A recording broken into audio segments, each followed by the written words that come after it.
The five forces industry analysis helped us evaluate the external context that a firm in a particular industry will compete in.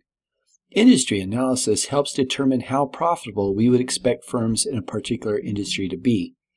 In this lecture, we explore competitive advantage and internal analysis. Competitive advantage helps explain intra-industry profitability. For example, while industry analysis explains why the airline industry is generally unprofitable, competitive advantage and internal analysis explains why Southwest Airlines has been relatively profitable in an unprofitable industry. When a firm is able to drive a wider wedge between willingness to pay and cost than its competitors, the firm will have superior profits than the other firms in the industry. The firm has a competitive advantage. For the competitive advantage to be sustained, it must be able to resist competition. That is, it must be difficult for other firms in the industry to duplicate or copy what the firm is doing to achieve its competitive advantage. Otherwise, competitors seeking for profit will copy the firm, and the increased competition will erode profits. The key to competitive advantage is in the activities the firm performs. Competitive advantage is found in performing different activities, or in performing activities differently than its competitors.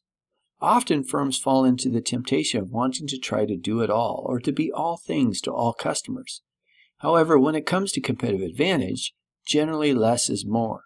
The firm wants to think carefully about the things its competitors do that it will intentionally choose not to do. In choosing the activities it will do, it must make sure there is a tight fit between the activities so that they are reinforcing and consistent.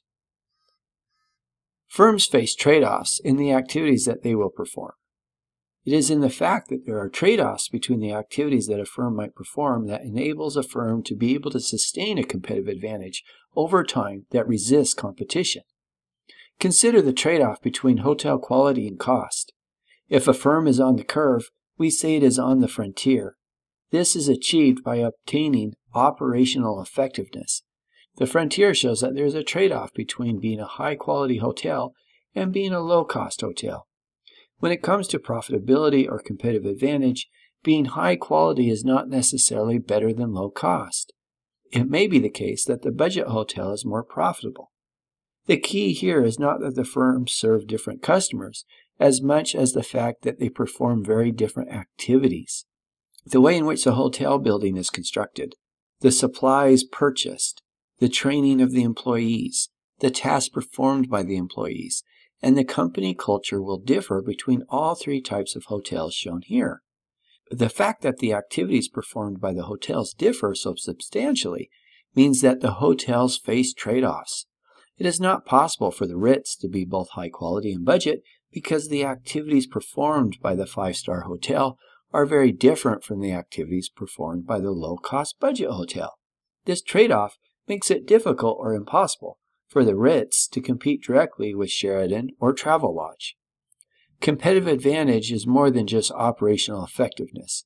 When firms are simply operationally effective, they do not resist competition. In fact, when firms focus on operational effectiveness, they have a tendency to focus on imitating each other, and they tend to look more and more like each other over time.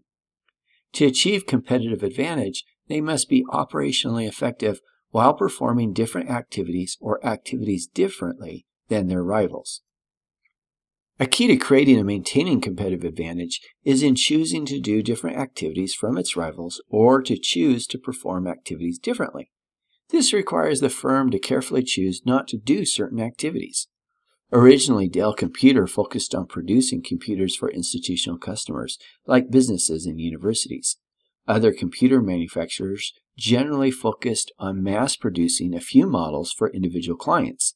Dell, on the other hand, focused on producing higher-quality computers that were custom-ordered by large organizations.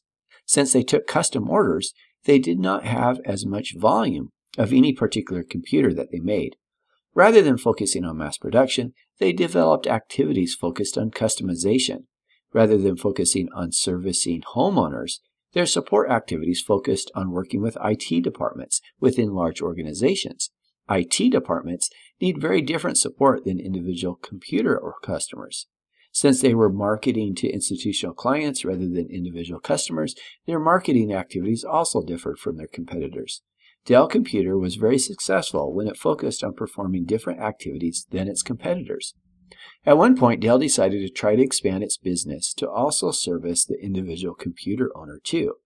This required Dell to change its activities to be more like its competitors because mass production and marketing to individual customers and providing support to individual customers turned out to require very different activities.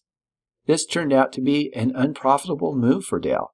It was more profitable when it focused on performing the activities that fit well with making high-quality, custom computers for large institutions with IT departments. Activity analysis is a powerful tool to help assess competitive advantage and whether it can be sustained over time. Again, competitive advantage is created when a firm is able to drive a wider wedge between willingness to pay and cost than its competitors. So with activity analysis, we identify the activities performed by a firm. We then seek to assess the effects of these activities on willingness to pay and on cost to see if the firm is driving a greater wedge between willingness to pay and cost. We also want to assess the fit. Are the activities reinforcing and consistent? Are trade-offs being carefully evaluated and intentional decisions being made to perform different activities or to perform activities differently than its rivals? Do we expect the firm to be able to be profitable in a way that will resist competition?